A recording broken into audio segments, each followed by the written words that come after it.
શિવ સમાન કોઈ દાતા નહીં, વિપત વિદારન હાર, લજિયા મોરી રાખીયો શિવ નંદી કે અસવાર. અરે લજિયા મોરી રાખીયો શિવ નંદી કે અસવાર. એવો ભગવાન ભોલેનાથ નિરંજર નિરાકાર કહેવાય, પણ એની અમુક જે અજાણી વાતો છે એ અજાણી વાતો આપણે કરવી છે કે ભગવાન શિવને પણ એક દીકરી હતી અને એ દીકરીનું નામ અશોક સુંદરી હતું. પણ વાત આપણે એ કરવી છે કે એનું નામ અશોક સુંદરી શા માટે રાખવામાં આવ્યું અને ભગવાન ભોળિયાનાથને દીકરીની એવી જરૂર શું પડી અને દીકરી કઈ જગ્યાએ સાસરે ગઈ, એના સંતાનો કોણ હતા અને અશોક સુંદરીનો જન્મ કેવી રીતે થયો, એ બધી જ વાતો બહુ ઓછા લોકો જાણે છે. એટલે આ ભગવાન શિવની જે પુત્રી છે એ અશોક સુંદરીના સંપૂર્ણ ઇતિહાસની આપણે વાત કરવી છે.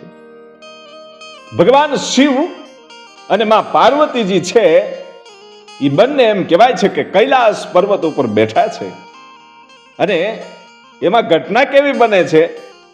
પહેલી વાત તો એ કે આ ભગવાન શિવની પુત્રી એટલે કે અશોક સુંદરીની આખી જે વાર્તા છે, આખો જે ઇતિહાસ છે એ કોઈ બનાવેલો કે ઉપજાવી કાઢેલો નથી. એ તો પદ્મ પુરાણની અંદર લખેલું છે. એ પદ્મ પુરાણમાં લખેલી આ વાત હું તમને કહું છું કે ભગવાન શિવને આ એક દીકરી પણ હતી.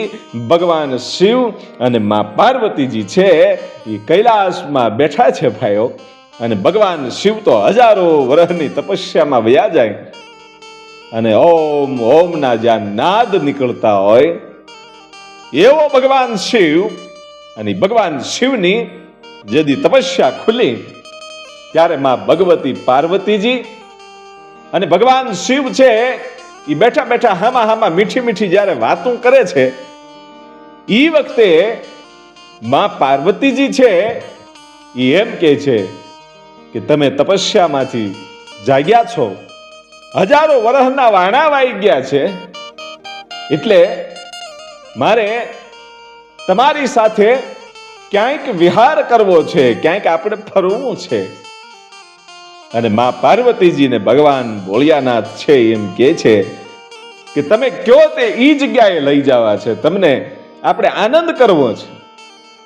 અને ત્યારે માં પાર્વતીજી એટલું કીધું કે મને નંદનવનમાં જવાની ખૂબ ઈચ્છા છે, એટલે આપણે નંદનવનમાં જવું છે.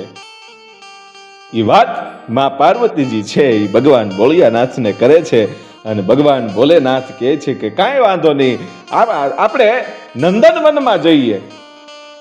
અને નંદનવનમાં જવા માટે ભગવાન ભોલેનાથ ને માં પાર્વતીજી નીકળે છે અને નંદનવનમાં ગયા અને ફરતા ફરતા ફરતા એવું એ અરણ્ય જ્યાં ભગવાન શિવને તો એમ થઈ જાય કે અહીંયા તપસ્યા કરવા માંડું, એવી મોજના દોરાઓ છે ભગવાન શિવને ફૂટવા માંડે ભાઈઓ. અને નંદનવનમાં ફરતા ફરતા એક એવું સુંદર વૃક્ષ આવ્યું અને એ વૃક્ષની નીચે જઈ અને માં પાર્વતીજી આમ વૃક્ષની સામે જોવે છે ત્યારે ભગવાન ભોળાનાથને પૂછે છે કે આ સુંદર અરણ્યની અંદર, આ આખા વનની અંદર આ એક જ વૃક્ષ કંઈક અલગ લાગે છે ને કંઈક ચમત્કારિક હોય એવું લાગે છે.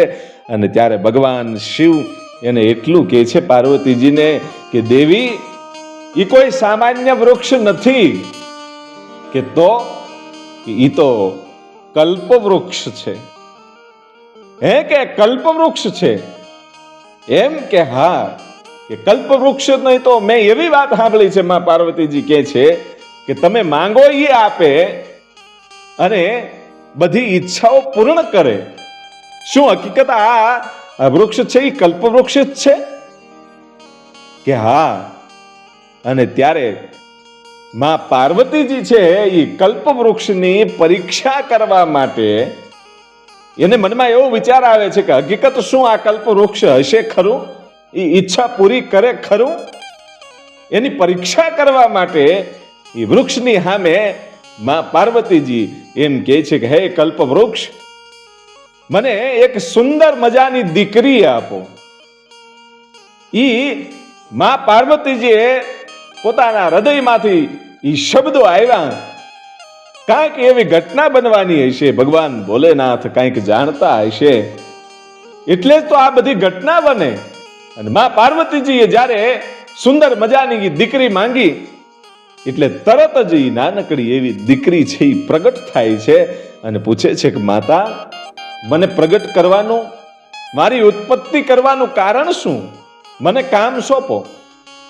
અને ત્યારે માં પાર્વતીજી કહે છે કે બેટા, મેં તો માત્ર આ કલ્પવૃક્ષની પરીક્ષા કરવા માટે તારી ઉત્પત્તિ થઈ છે, પણ હવે તે જન્મ લઈ જ લીધો છે, તું ઉત્પન્ન થઈ જ ગઈ છો, એટલે હું તને વરદાન આપું છું કે ભવિષ્યમાં નહુષ નામનો રાજા છે એ મૃત્યુલોક ઉપર જન્મ લેશે અને એની સાથે તારા લગ્ન થશે અને તારું નામ હું અશોક સુંદરી આપું છું.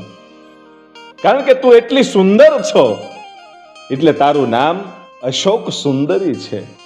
અને પછી તો ઈ પોતાની દીકરીને સાથે લઈ અને ભગવાન શિવ અને પાર્વતીજી કૈલાસમાં જાય છે અને દીકરી છે એ અશોક સુંદરી છે એ ધીરે ધીરે ધીરે ધીરે મોટી થાય છે અને બરાબર યુવાની આવી ઈ વખતે પોતે મૃત્યુલોકમાં જઈ અને એક અરણ્યની માલપા, એક જંગલની માલપા તપસ્યા મંડી કરવા ભયો.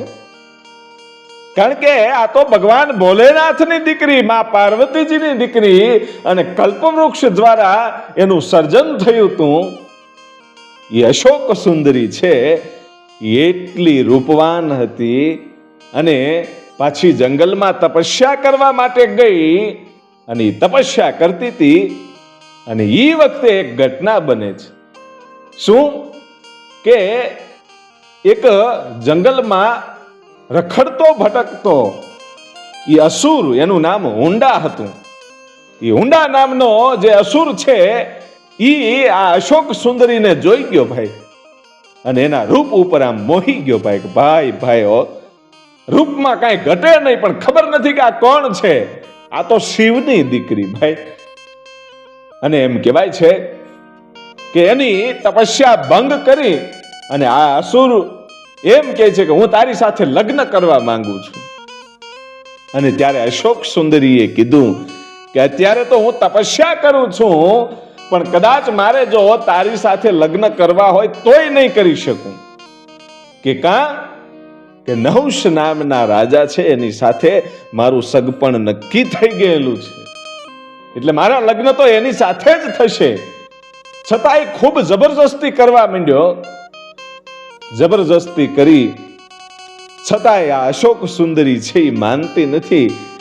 એટલે આ હુંડા નામના અસુરને એમ લાગ્યું કે આમ નહીં માને, કદાચ જો વધારે જબરજસ્તી કરીશ ને કદાચ શ્રાપ આપે તો એના કરતા કાંઈક યુક્તિ અપનાવવી પડશે. અને ત્યાંથી નીકળી ગયો અને એક વિધવા બાઈની, એમ કહેવાય છે કે છબી રૂપે એક વિધવા બાઈનું રૂપ લીધું આ અસુરે ભાઈ. વિધવા બાઈ બની ગયો. એ વિધવા બાઈનું રૂપ લઈ અને આવ્યો અશોક સુંદરી પાસે ભાઈઓ. અશોક સુંદરી પાસે આવીને હાથ જોડીને કાકળુતી મંડ્યો કરવા ભાઈ. આ વિધવાના રૂપે અસુર હુંડા નામનો જે અસુર છે એ કાકળુતી મંડ્યો કરવા કે બેન, તારું આટલું બધું રૂપ છે અને તું જો મારા ઘરમાં આવીશ ને તો મારા ઘરમાં રીધી સીધી અને સંપત્તિ આવશે, માટે એકવાર મારે આંગણે તું તારો પગ મૂકીને વહી જાજે, ખાલી મારા ઘરનું એક પાણી પી લે. એ અસુર છે એ વિધવાના રૂપે આંખમાંથી આહુડા પાડતો જાય છે અને એવી કરુણ ઘટના બનાવી દીધી ભાઈ અસુરે. અશોક સુંદરી છે એ આનું દુઃખ જોઈ ન શકી અને મનમાં એવું લાગ્યું કે કોઈના ઘરે મારો પગ પડવાથી જો એને સુખ મળતું હોય તો એની ઘરે આટો મારવો એ તો બહુ સારું કામ કહેવાય. બીજાના માટે તો આ જીવનને ખપાવી દેવું એ પણ બહુ સરસ કામ છે. માટે બીજાના સુખ માટે મારે આના ઘરે જવું જોઈએ અને હું એના ઘરે જઈ એના ઘરનું એક લોટો પાણી પીને પાછી આવી જઈશ ને તો એના મનમાં શાંતિ થઈ જશે, એને સુખ મળી જશે. એવો વિચાર કરી અને એમ કહેવાય છે કે આ વિધવાને કીધું કે હાલો હું તમારે આંગણે આવું છું. અને આ અસુર છે એ વિધવાના રૂપે ધીરે ધીરે ધીરે આગળ હાલ્યો જાય છે, પાછળ છે એ અશોક સુંદરી હાલી જાય છે. અને હાલતા હાલતા ઈ જે અસુર છે હુંડા એ પોતાના રાજમહેલની અંદર જ્યારે દાખલ થયો અને પછી પોતાનું રૂપ ધારણ કર્યું. ભાઈ એ પોતાનું રૂપ ધારણ કર્યું અને અશોક સુંદરીને ખબર પડી ગઈ કે આ અસુર હુંડા છે એ મને છેતરીને અહીંયા લાવ્યો છે વિધવાના રૂપે. વિધવાનું રૂપ લઈ અને કાકળુતી કરી અને અહીંયા એના મહેલ સુધી લાવ્યો છે. મારી હારે આને છેતરપિંડી કરી છે એ ખબર પડી અને મનની અંદર ક્રોધ છે એ વ્યાપતો જાય છે ભાઈઓ. અને અસુર છે એમ કે છે કે હવે મારી સાથે લગ્ન કરી લે, હવે તો તું મારા મહેલમાં આવી ગઈ છો અને અહીંથી પાછી જઈ નહીં શકીશ, અહીંથી પાછી નહીં જઈ શકે. અને ત્યારે ઈ જે અશોક સુંદરી છે, શિવપુત્રી અશોક સુંદરી, ત્યારે ઈ ઊંડા અસુરને એના જ રાજની અંદર શ્રાપ આપે છે. અને શ્રાપ આપીને એટલું જ કીધું કે તારું મૃત્યુ નહુશના હાથે થશે. એ નહુશ કોણ? કે જેની સાથે મારા લગ્ન થવાના છે. મારા માતા અને પિતાએ જેની સાથે લગ્ન નક્કી કરી રાખેલ છે એ રાજા નહુશને હાથે જ તારું મૃત્યુ થશે. એ હું તને શ્રાપ આપું છું. અને ત્યાંથી એ નીકળી જાય છે ભાઈ અશોક સુંદરી. અશોક સુંદરી તો નીકળી ગઈ અને આ અસુરને એ ઊંડાને મનમાં એવું લાગી ગયું કે આને શ્રાપ આપ્યો છે એટલે એના હાથે કદાચ મૃત્યુ થાય ખરું, પણ હવે એ નહુશને ગોતી અને પેલા મારી નાખવો છે, આ શ્રાપ સાચો પડે ઈ પેલા. એટલે એને નહુશને ગોતવાનું શરૂ કર્યું. ઘણા બધા પ્રયાસો કર્યા નહુશને મારવા માટે. અને પછી તો નહુશના માતા પિતાને એવું લાગ્યું કે આની પાછળ કોઈ રાક્ષસો પડ્યા છે, કોઈ અસુરો પડ્યા છે. એટલે એને એમ કહેવાય છે કે એને વશિષ્ઠ મુનિના આશ્રમે વિદ્યા શીખવાડવા માટે એ નહુશને મોકલી દેવામાં આવ્યો. અને જ્યારે સંપૂર્ણપણે તૈયાર થયો, એક યોદ્ધા બન્યો, ત્યારે આ શિવપુત્રી અશોક સુંદરીના એની સાથે લગ્ન થાય છે. અને લગ્ન થયા ઈ પછી જે ઊંડા નામનો આ જે રાક્ષસ હતો, અસુર હતો, એનો પણ એને વધ કર્યો. અને લગ્ન થયા પછી અશોક સુંદરી અને રાજા નહુશ પોતાની એવી સરસ મજાની જિંદગી જીવે છે. જિંદગી જીવતા જીવતા એને ત્યાં આ પદ્મ પુરાણમાં એવું લખેલું છે કે 6 કે 7 સંતાનો થયા. કોઈ એક આંકડો નથી આપવામાં આવ્યો, પણ 6 કે 7 સંતાનો થયા. એમાં જે મોટા દીકરા છે એક યતિનેય મુનિ જે સાધુ બન્યા, અને એનાથી નાના યયાતિ રાજા, ઈ પોતે રાજા બન્યા. અને પછી યયાતિ રાજા છે ઈ રાજા બન્યા, ઈ નહુશના દીકરા હતા, અશોક સુંદરીના દીકરા. અને પછી સમય જતા એમ કહેવાય છે કે નહુશ રાજા છે ઈ પોતાના યયાતિને ઈ દીકરાને રાજ સોંપી અને એને પણ સ્વર્ગનો રાજા બનાવવામાં આવ્યો. નહુશને સ્વર્ગના રાજા બનાવવામાં આવ્યા. અને સમય જતા એની પણ બુદ્ધિ બગડી, કારણ કે સ્વર્ગના રાજા એટલે ઇન્દ્ર કહેવાય.